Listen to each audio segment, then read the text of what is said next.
Hello everyone, welcome to my channel Sahu Academy. This is Anshu. Guys, कैसे हैं आप सभी? आई होप आप सभी सेफ होंगे। सो गाइस, आज की क्लास में हम नया चैप्टर स्टार्ट कर रहे हैं, कंसिडरेशन। इंडियन कॉन्ट्रैक्ट एक्ट में ये थर्ड चैप्टर है हमारा, कंसिडरेशन। और इससे पहले हमने 2 चैप्टर जो है वो कंप्लीट कर लिए हैं। अगर आपने अभी तक वो चैप्टर्स की वीडियो नहीं देखी है तो लिंक आपको डिस्क्रिप्शन बॉक्स में मिल जाएगा।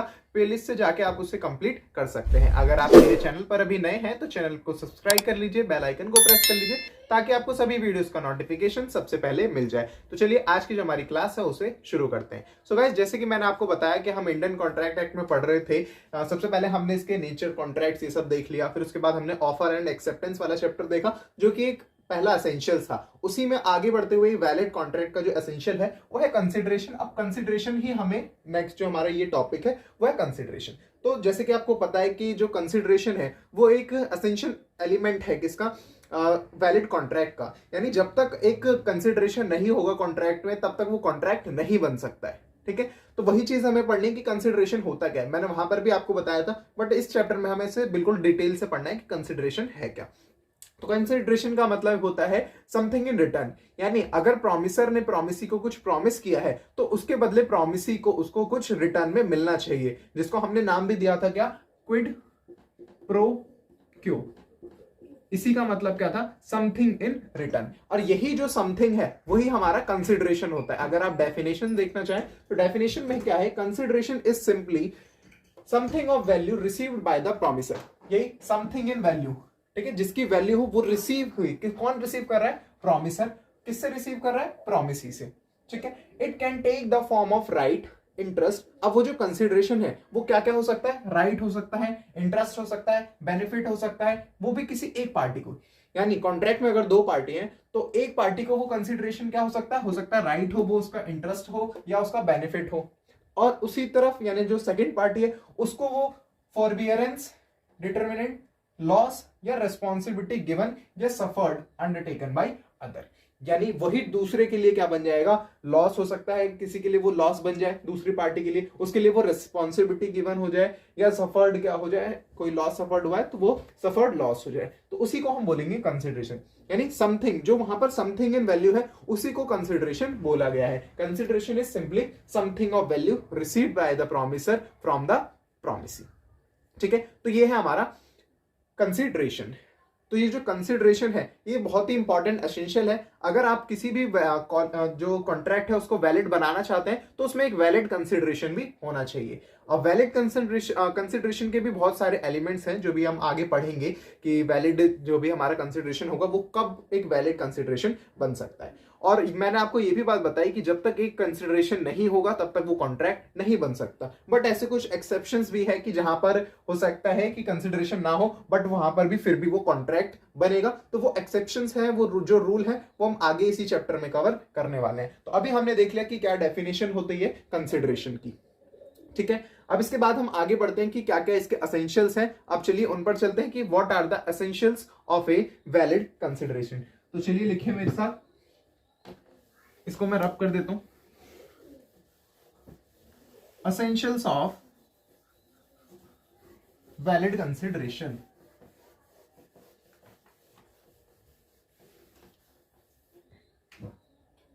essentials of valid consideration। तो इसमें पहला जो आपको एसेंशियल लिखना है वो ये लिखना है, it must move by the desire of promiser. ठीक है, यानी जो इसमें हमारा पहला एलिमेंट है वो क्या हो जाएगा, इट मस्ट मूव बाय लिख के एट लिखे उसको, eight the desire of the promiser. यानी जो प्रॉमिसर है उसकी डिजायर पर ही ये क्या बनाया जाएगा, कंसिडरेशन होगा। अगर बिना प्रॉमिसर की डिजायर के वो बनाया गया है तब वो एक वॉइड कंसिडरेशन कहलाएगा, वो वैलिड कंसिडरेशन नहीं रहेगा। ठीक है, तो इसमें आप लिखना चाहें लिख सकते हैं, the act forming consideration, the act forming consideration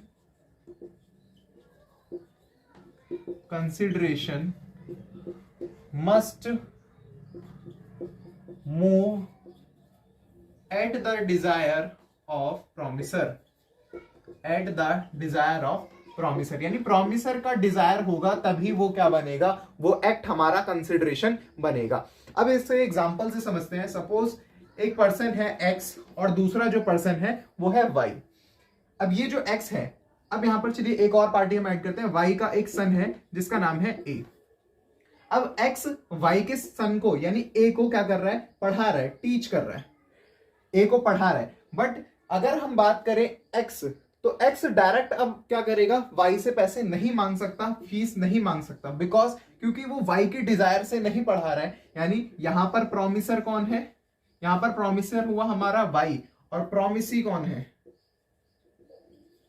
ठीक है।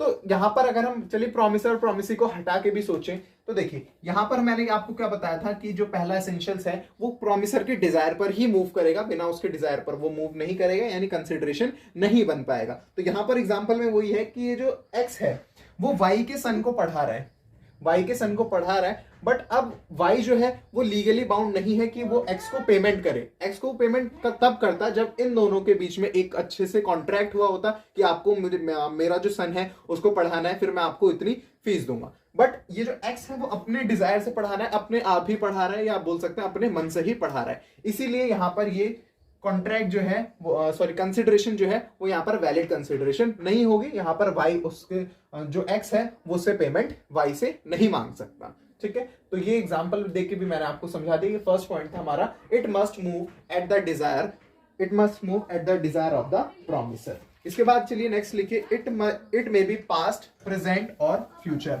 जो नेक्स्ट है हमारा, it may be past, present और future. Second, it may be past, present और फ्यूचर।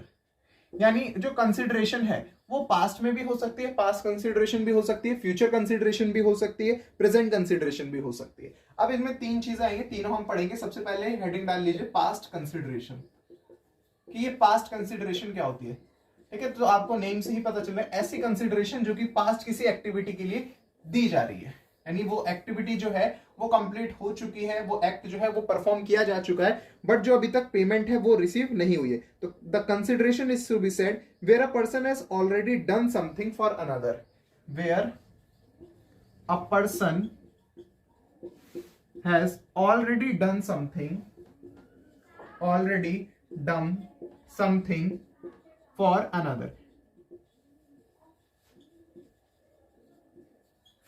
another। यानी ऐसी कंसिडरेशन जहां पर एक पर्सन ने दूसरे पर्सन के लिए काम कर दिया है, ठीक है, और उसके बाद प्रॉमिस दिया है, एंड देन प्रॉमिस गिवन, ठीक है। और उसके बाद प्रॉमिस क्या है कि आपको इतना पेमेंट हम करेंगे, या जो भी उनके बीच में डील हुई है, ठीक है। तो पेमेंट दिया by other party, given by other party, यानी जो दूसरी पार्टी है उसने फिर प्रॉमिस किया। तो ऐसी कंसिडरेशन को हम बोलेंगे पास्ट कंसिडरेशन। यहां पर एक्ट हो चुका है बट अभी तक उन्हें जो भी उनके बीच में प्रॉमिस था वो नहीं हुआ था, काम हो चुका है, ठीक है, बट अभी तक उसके लिए बोल सकते हैं पेमेंट नहीं मिली, जैसे कि आउटस्टैंडिंग में होता है। सेम वही चीज है पास्ट कंसिडरेशन। अगर मैं इसका एग्जाम्पल लेके आपको बताऊं तो एग्जाम्पल में सपोज एक पर्सन है ए, ठीक है, उसका एक कोचिंग इंस्टीट्यूट है, और एक पर्सन है उसके पास, पर्सन स्टूडेंट है बी, ठीक है, बी इसका स्टूडेंट है। अब ए टीचर हो गया और बी स्टूडेंट। अब ए ने इस बी को जनवरी के मंथ में पढ़ाया, ठीक है, आपकी बुक में भी एग्जांपल दिया हुआ है वैसे ये वाला, ठीक है, जनवरी के मंथ में पढ़ाया। अब जनवरी के मंथ में पढ़ा दिया बट बी ने अभी तक फीस जो है ए को नहीं दी, तो ए ने बाद में बोला, यानी जो प्रॉमिसर था या जो भी यहाँ पर हम बात करें ए और बी की, तो अगर वो जो ए ने पढ़ा दिया है बट अभी तक बी ने पैसे नहीं दिए हैं, बी उसको नेक्स्ट मंथ यानी फैब में पैसे दे रहा है या फैब में अमाउंट दे रहा है, तो ऐसी कंसिडरेशन को हम बोलेंगे पास्ट कंसिडरेशन। यानी यहाँ पर एक पार्टी ने दूसरी पार्टी के लिए काम तो कर दिया था बट प्रॉमिस बाद में हुआ, यानी जो पैसे हैं वो बाद में मिले, तो इसीलिए इस कंसिडरेशन को बोला जाता है पास्ट कंसिडरेशन, ठीक है। तो पास्ट कंसिडरेशन आप समझ गए होंगे। इसके बाद हम नेक्स्ट पढ़ते हैं प्रेजेंट कंसिडरेशन। अब इस प्रेजेंट कंसिडरेशन में क्या होगा, प्रेजेंट जो भी हमारा कंसिडरेशन है उसमें यही होगा कि दोनों चीज जो है यानी दोनों ही पार्टी ने अपने अपने एक्ट को परफॉर्म कर लिया है, ठीक है, तो वहां पर वो प्रेजेंट कंसिडरेशन कहलाया जाएगा। जो प्रॉमिस है वो साइमल्टेनियसली उसी टाइम बना दी गई है, तो ऐसे हम कंसिडरेशन को बोलेंगे प्रेजेंट कंसिडरेशन, ठीक है। When consideration is given, when consideration is given simultaneously, when consideration is given simultaneously with promise, यानी प्रॉमिस के साथ ही उसको कंसिडरेशन भी दे दी, यानी दोनों को काम जो है वो कंप्लीट हो चुका है, किसी का आउटस्टैंडिंग नहीं है ना ही किसी का फ्यूचर है, तो इसी को हम बोलते हैं इट इज कॉल्ड प्रेजेंट। इसको प्रेजेंट भी बोल सकते हो आप या फिर इसको एग्जीक्यूटेड भी बोल देते हैं। एग्जीक्यूटेड क्यों? क्योंकि यहां से दोनों ही पार्टी ने जो अपना एक्ट है वो परफॉर्म कर लिया, अपने एक्ट को एग्जीक्यूट कर लिया, तो इसको आप एग्जीक्यूटेड भी बोल सकते हैं और प्रेजेंट भी बोल सकते हैं, ठीक है। अगर मैं उसी एग्जांपल को इसमें चेंज करके बताऊं तो जो ए टीचर है और बी उसका स्टूडेंट है, अब इन दोनों के बीच में क्या डील हुई कि हर क्लास का 200 रुपीज चार्ज करता है ए। अब ए ने सपोज मंडे को पढ़ाया और बी ने क्लास के बाद जैसे ही क्लास खत्म हुई बी ने 200 रुपीज की पेमेंट कर दी, तो ऐसी कंसिडरेशन को हम बोलेंगे प्रेजेंट कंसिडरेशन, क्योंकि यहां दोनों ही पार्टीज ने अपने काम को एग्जीक्यूट कर दिया है, पूरा कर दिया है। ए ने जो अपनी क्लास थी वो दे दी, बी ने उसकी पेमेंट उसके साथ साथ कर दी, तो ऐसी consideration when consideration given simultaneously with the promise, यानी जब प्रॉमिस हुआ, जब कॉन्ट्रैक्ट बना उसी टाइम उसकी पेमेंट भी कर दी, तो ऐसी कंसिडरेशन को हम एग्जीक्यूटेड कंसिडरेशन या फिर प्रेजेंट कंसिडरेशन बोलते हैं, ठीक है। इसके बाद नेक्स्ट लिखिए अब फ्यूचर कंसिडरेशन, ठीक है। ये सब इसी का पार्ट है, जो सेकंड एसेंशियल हम पढ़ रहे हैं ये सब इसी का पार्ट है। नेक्स्ट है हमारा फ्यूचर कंसिडरेशन, तो हेडिंग डाल लीजिए एक बार, थर्ड फ्यूचर कंसिडरेशन। अब इसमें क्या होगा कि दोनों ही पार्टीज ने अपने काम को परफॉर्म नहीं किया है, एक आगे फ्यूचर डेट के लिए उसे टाल दिया है, तो ऐसी कंसिडरेशन को हम बोलेंगे फ्यूचर कंसिडरेशन, ठीक है। प्रेजेंट में क्या था, उन्होंने प्रेजेंटली दोनों ने काम कर दिया, एग्जीक्यूट कर दिया, बट इनका अभी तक आउटस्टैंडिंग है, तो इसको हम एग्जीक्यूटरी कंसिडरेशन भी बोल देते हैं, ठीक है। तो आप इसमें लिखना चाहें लिख सकते हैं, when the consideration on both side, when the consideration on both sides is to move at future date, ठीक है। तो ऐसी कंसिडरेशन को हम बोलेंगे फ्यूचर कंसिडरेशन, जहां पर एक आगे फ्यूचर डेट के लिए उस काम को टाल दिया, यानी यहां पर दोनों ही पार्टीज का जो वर्क है, जो एक्ट है, वो अभी तक आउटस्टैंडिंग है, वो अभी एग्जीक्यूट नहीं हुआ है, तो हम इसको बोल सकते हैं एग्जीक्यूटरी कंसिडरेशन। तो ऐसी कंसिडरेशन हमारी एग्जीक्यूटरी कंसिडरेशन कहलाएगी, ठीक है। तो ये आई होप आप समझ गए होंगे, प्रेजेंट पास्ट फ्यूचर ये तीनों ही चीजें मैंने आपको समझा दी, तो ये हमारा था फ्यूचर कंसिडरेशन। अच्छा, इसमें एग्जांपल देना रह गया। अच्छा, एग्जांपल वही ले लेते हैं हम, ए और बी, यानी ए और बी के बीच में डील हुई कि ए जो है बी को मार्च के मंथ में पढ़ाएगा, सॉरी मार्च नहीं, चलिए फरवरी के मंथ में पढ़ाएगा। मान लेते हैं अभी जनवरी चल रहा है और वो फरवरी के मंथ में पढ़ाएगा, ठीक है। और बी ने क्या बोला कि वो उसको फिर मार्च में पेमेंट देगा, यानी अभी प्रेजेंट में कहां है हम, जनवरी में, बट ए ने क्या बोला कि इसको वो फेब के मंथ में पढ़ाएगा और बी ने बोला उसकी पेमेंट वो मार्च में करेगा। तो इसमें क्या हुआ, दोनों ही जो पार्टीज हैं ए और बी, उसने आगे काम को टाल दिया, यानी अभी तक वो एग्जीक्यूट नहीं हुआ है, आउटस्टैंडिंग है दोनों ही तरफ से, तो ऐसे हम इसी को बोलेंगे फ्यूचर कंसिडरेशन, ठीक है। चलिए, ये फ्यूचर कंसिडरेशन जो है ये भी हमारा कंप्लीट हो गया। तो हमने 2 एसेंशियल अभी तक देख लिए हैं। इसके बाद नेक्स्ट एसेंशियल है हमारा एसेंशियल 3, ठीक है। It need not to be adequate,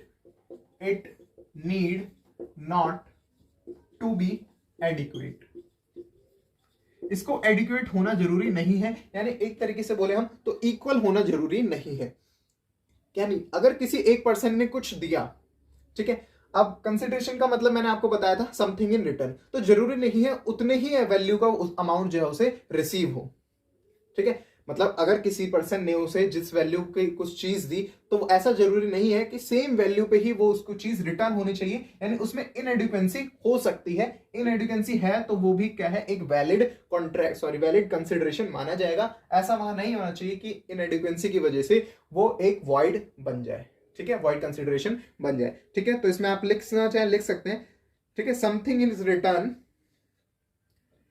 something in return यानी quid pro quo, something in return,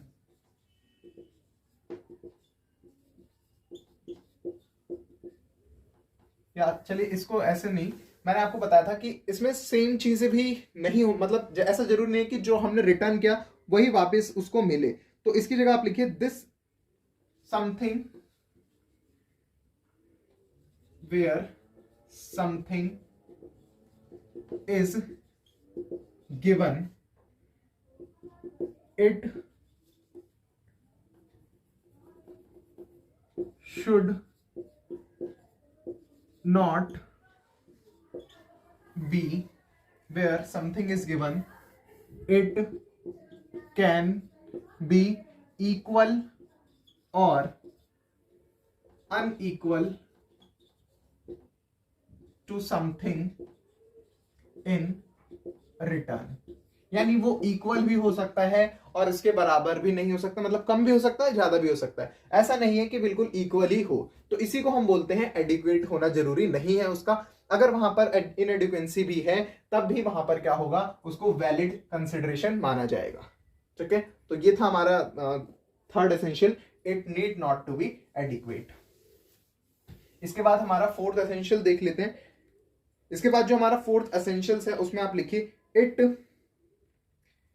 may move from, it may move from promisee or any other, it may move from promisee or any other person लिख लीजिए, any other person, यानी वो promisee से भी move कर सकता है, अगर प्रोमिसी नहीं है तो कोई और भी उसको दे सकता है, ठीक है।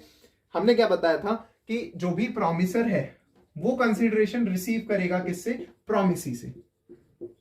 तो अब ये जो कंसिडरेशन देगा वो प्रोमिसी भी दे सकता है इसको, या फिर अगर प्रोमिसी के अलावा कोई दूसरा पर्सन है, अदर पर्सन है कॉन्ट्रैक्ट में, तो वो भी इसको दे सकता है। बट वो जो अदर पर्सन है उसमें कंडीशन ये होनी चाहिए कि वो कॉन्ट्रैक्ट का पर्सन होना चाहिए। ऐसा नहीं है कि जो कॉन्ट्रैक्ट में पर्सन नहीं है वो जाके इसको पूरा कर रहा है, तो वहां पर वो वॉइड हो जाएगा। बट ऐसा कोई पर्सन है जो कि कॉन्ट्रैक्ट का ही एक पर्सन है, उसी को माना जाएगा कि वहां पर उसने अगर जो दिया है या जो भी कंसिडरेशन की पेमेंट करी है तो वहां पर उसको वैलिड कंसिडरेशन माना जाएगा, ठीक है। तो ये था हमारा इट में मूव फ्रॉम प्रोमिसी और एनी अदर पर्सन। अच्छा, इसमें अगर मैं एग्जांपल दूं आपको तो एग्जांपल आप ले सकते हैं। एक पर्सन, यहां पर 3 पर्सन है कॉन्ट्रैक्ट में, एक्स है, वाई है और जेड है, ये 3 पर्सन है।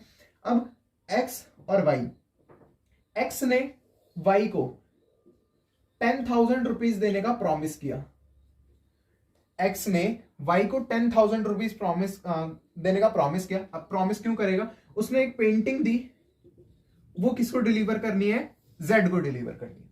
यानी अगर वाई जेड को ये पेंटिंग डिलीवर कर देगा तो यहां पर उसको 10,000 रुपीज मिलेंगे। तो इन तीनों के बीच में ये कॉन्ट्रैक्ट हुआ, ठीक है। अब जो कंसिडरेशन है, कंसिडरेशन किन के बीच में होगी, सिर्फ एक्स और वाई के बीच में। वाई को कंसिडरेशन मिलेगा, ठीक है, वाई को कंसिडरेशन मिलेगा ना। तो यहां पर जो ये जेड है वो स्ट्रेंजर है टू अ कंसिडरेशन। स्ट्रेंजर का मतलब क्या है कि उसका कोई भी कंसिडरेशन में लेना देना नहीं है, वो इसके लिए अनजान है या स्ट्रेंजर है। Stranger to a consideration, to consideration, but वो पर्सन है कॉन्ट्रैक्ट का। स्ट्रेंजर वो है सिर्फ कंसिडरेशन का, बट कॉन्ट्रैक्ट का तो वो पर्सन है क्योंकि 3 पर्सन है उसमें। तो अगर सपोज ये जो वाई है वो पेंटिंग इसको डिलीवर नहीं करता, तो ये जो वाई है अगर जेड को पेंटिंग डिलीवर नहीं करता है तो जेड खुद आके इसको क्या कर सकता है, एनफोर्स कर सकता है।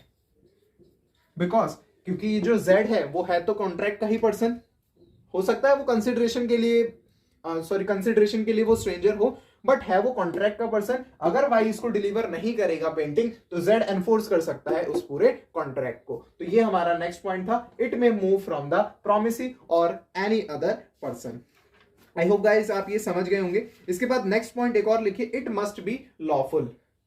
ठीक है, ये जो कंसिडरेशन है वो लॉफुल कंसिडरेशन होना चाहिए। ये तो सभी जो भी हमारे एसेंशियल्स थे उसमें ये बात आई थी कि ऑफर एक्सेप्टेंस में भी मैंने आपको बताया था कि लॉफुल ऑफर होना चाहिए या लॉफुल एक्सेप्टेंस होनी चाहिए। ऐसे ही हमारा जो ये कंसिडरेशन है ये भी लॉफुल होना चाहिए। It must B lawful, it must B lawful.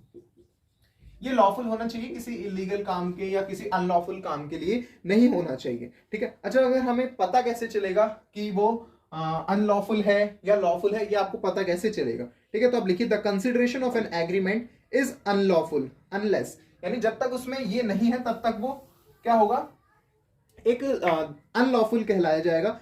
ठीक है, तो सबसे पहला पॉइंट आप इसमें लिख सकते हैं, इट इज फ्रॉड्यूलेंट, यानी अगर उसमें कुछ ऐसी चीज है कंसिडरेशन में जो कि फ्रॉड से हुई है तो ऐसी कंसिडरेशन को भी हम अनलॉफुल कंसिडरेशन मानेंगे। ठीक है, और इसके बाद नेक्स्ट आप लिखिए, it is of such nature,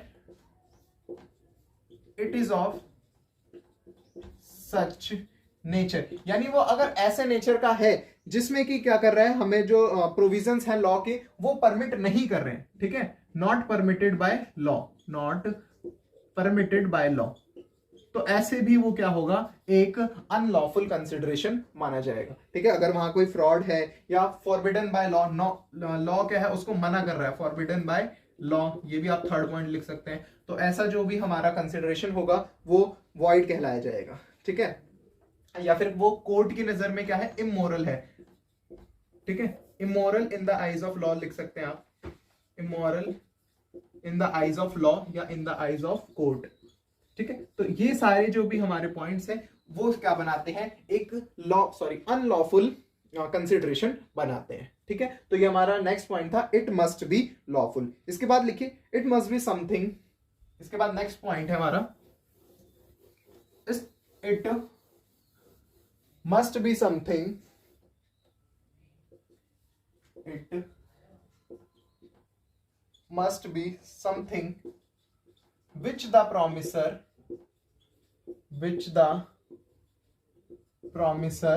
is bound,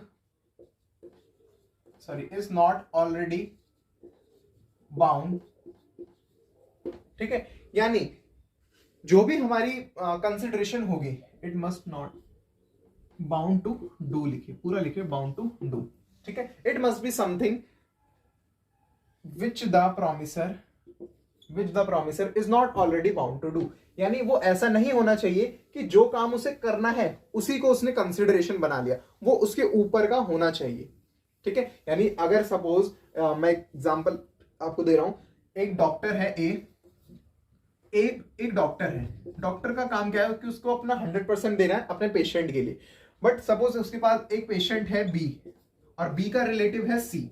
अब सी ने सभी डॉक्टर से बोला, मान लीजिए अभी यहाँ पर बहुत सारे डॉक्टर हैं, कि अगर कोई भी जो पेशेंट का इलाज करेगा, बी का जो अच्छे से इसका जो इलाज करेगा और अगर ये ठीक हो जाता है तो उसको 10 लाख रुपीज, 10 लाख नहीं 1 लाख, ठीक है 1 लाख रुपीज का अबव, यानी जो आपको फीस उनको मिलेगी उससे अबव जो है वो यहाँ पर दिया जाएगा। ठीक है, बोनस टाइप आप कह सकते हैं इसको। तो यहाँ पर बात देखिए क्या है कि कंसिडरेशन क्या है, ये 1 लाख रुपीज की, बट जो भी डॉक्टर है उसका काम क्या होता है, उसके पेशेंट को 100% देना, यानी अपना 100% देना कि वो उसको ठीक कर सकता है या नहीं। ठीक है, बट यहाँ पर सी ने इसको क्या बोला कि अगर जो भी इस पर्सन को ठीक कर देगा, बी को ठीक कर देगा, उसको 1 लाख रुपीज और मिलेंगे। ठीक है, बट ये लीगली बाउंड नहीं है, सी जो है वो लीगली बाउंड नहीं है, उसका मन करे तो वो देगा भी और उसका मन ना करे तो वो ना देगा, क्योंकि यहाँ पर ये ऐसी पॉलिसी या हम बोले ऐसा नहीं होता है कि जो भी आपने दिया है, बिकॉज इस ए का काम ही है। ठीक है, ए का काम ही है कि ये क्या करेगा, डॉक्टर है तो उसको अपना 100% देना है अपने पेशेंट को ठीक करने के लिए। ठीक है, बट यहाँ ऐसा नहीं हो सकता कि ये सी ने बोला कि 1 लाख रुपीज आपको देंगे, तो यहाँ पर ए क्या करेगा, ए अगर मान लीजिए उसको ठीक कर देता है तो ए केस फाइल नहीं कर सकता सी के लिए। ठीक है, वो लीगली बाउंड नहीं है। ठीक है, तो ये था हमारा next point, it is something which the promiser is not already bound to do. ठीक है, तो ये आप इसमें लिख सकते हैं। इसमें लिखना चाहे आप, मैं लिखवा देता हूं, consideration must be something more than ठीक है, कंसिडरेशन मस्ट बी, लिखिए consideration must be something more than which the